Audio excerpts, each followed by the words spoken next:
नमस्कार, मी अभय अरुण कुलकर्णी. मी अनघा अभय कुलकर्णी. मी PCMC एरियामधून पुनावळे येथून आलेलो आहे सध्या. आणि सद्यस्थितीत मी पिंपरी चिंचवड महानगरपालिकेमध्ये डेप्युटी इंजिनियर या पदावर कार्य करत आहे. आणि सध्या जो मी 22 वर्ष झालं कॉर्पोरेशनमध्ये काम करतोय. आणि सध्या काय मध्यंतरी एकदा काय झालं, मी पाणीपुरवठा डिपार्टमेंटमध्ये होतो, तेव्हा बऱ्याच लोकांचे मला रात्री अपरात्री वगैरे लोकांचे फोन यायचे नागरिकांचे. त्याच्यामुळे काय तर रात्री बेरात्री मला झोप लागत नसे किंवा टेन्शन्स येत होते. त्याच्यामुळे माझा एकदम आहे ना मला शुगरचा त्रास जाणवू लागला. आणि सहज एकदा मी आमच्या डॉक्टरांकडे गेलो तर त्यांनी मला ते शुगर चेक करायला सांगितली. तेव्हा माझं ते HbA1c ते 8.5 वगैरे आलं. त्यानंतर मला जरासा धक्का बसला. नंतर माझी मिसेस पण म्हणाली की आपल्याला तुम्हाला डायबिटीज झाला आहे, तुम्हाला चेकअप करून घेणं गरजेचं आहे, हे करायचं गरजेचं आहे. मग नंतर मी आमच्या शेजारच्या डॉक्टरांकडे गेलो, माझ्या फॅमिली डॉक्टर. त्यांनी सहज एका ह्याच्यावर लिहून दिलं, ही गोळी तुम्हाला चालू करण्यात येत आहे, तुम्ही चालू करा. त्यांचा काही रिस्पॉन्स नव्हता, काही नव्हता, डाएटमध्ये काही त्यांनी सांगितलं नाही. नंतर माझ्या डोक्यात सारखं तेच राहिलं की आता आपण करायचं काय. मग माझं सकाळी उठल्यानंतर मी जवळजवळ 1 तासभर रोज रनिंग करतो किंवा पायी चालतो.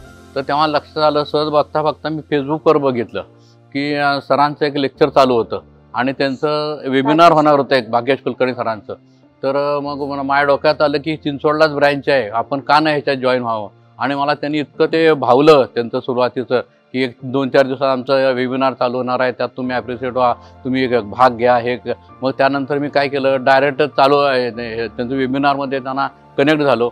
आणि त्यांनी इतकं सगळं व्यवस्थित सांगितलं की तुम्हाला गोळी न घेता तुम्हाला फक्त व्यायाम करून तुमचं डाएट कंट्रोल करून तुम्हाला BP शुगर तुमची एकदम नॉर्मलला आणण्यात येईल.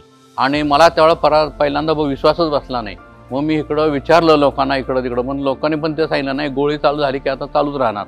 मग मी सगळ्यांचं हे बाजूला करून मी तिथं जॉईन झालो. आणि जॉईन झाल्यानंतर मला इतकं बरं वाटलं. आणि ते जॉईन केल्यानंतर मग त्यांचं ते सेशन्स मी चालू केले बघायला, हे ते दर महिन्याला. परत मध्यंतरी पॅनल डॉक्टर्स वगैरे हे त्यांच्या इंटरॅक्शनमध्ये आलो. मग त्यांनी जवळ 3 महिन्यातच म्हणजे त्यांचं डिटॉक्स म्हणा, परत ते सकाळचं स्मूदी परत सलाड वगैरे हे ते सगळं चालू केलं आम्ही त्यांच्याप्रमाणे, डाएटप्रमाणे हे ते. आणि नंतर माझी एकदम शुगर एकदम लोअर म्हणजे कमी यायला लागली. म्हणून मला त्याच्यावर चांगला विश्वास बसायला लागला की आहे बाबा काहीतरी आहे. मग माझ्या मिसेसनं पण मला खूप साथ दिली.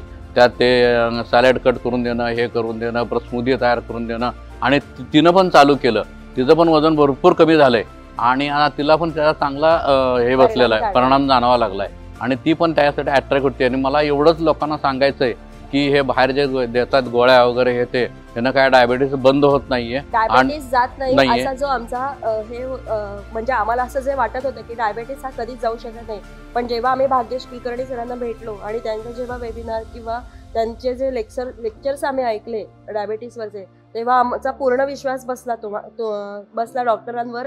आणि आम्ही जे करतोय त्याच्यावर इव्हन लोकांनी सुद्धा आम्हाला विचारलं की तुमचं एवढं वजन कमी कसं काय झालं, किंवा सरांचा डायबिटीस म्हणजे पूर्ण अर्धी गोळी कशी काय झाली. म्हणजे ह्यांना जवळजवळ गोळी सकाळ रात्र अशी चालू होती, पण तरी त्यांची अर्ध्यावर गोळी. आणि आता सध्या तर त्यांची गोळी पूर्ण बंद झालेली आहे. त्यामुळे आम्हाला फारच आनंद वाटतोय. आणि मी लोकांना सगळ्यांना सांगेन की तुम्ही भाग्येश कुलकर्णी यांचं वेबिनार जॉईन करा. त्यांच्या मार्गदर्शनावर तुम्ही सल्ला घ्या आणि तुमचा डायबिटीस ऑटोमॅटिक कमी येईल. आणि त्यात काही वेळेची काही गरज नाही आहे. आहार, परत माइंड डिटॉक्स, एक्झरसाइज हे जर केले आणि त्यांनी जे मार्गदर्शनापर्यंत तुम्ही चाललात, त्यांच्या पूर्णपणे बरा होतो. आणि आम्हाला खूपच आनंद झालेला आहे. आणि आता मी भाग्येश कुलकर्णी सरांना भरपूर प्रोत्साहन देणार आहेत. माझ्या मित्रमंडळींना त्यांना सगळ्यांना मी सांगणार आहे. थँक्यू.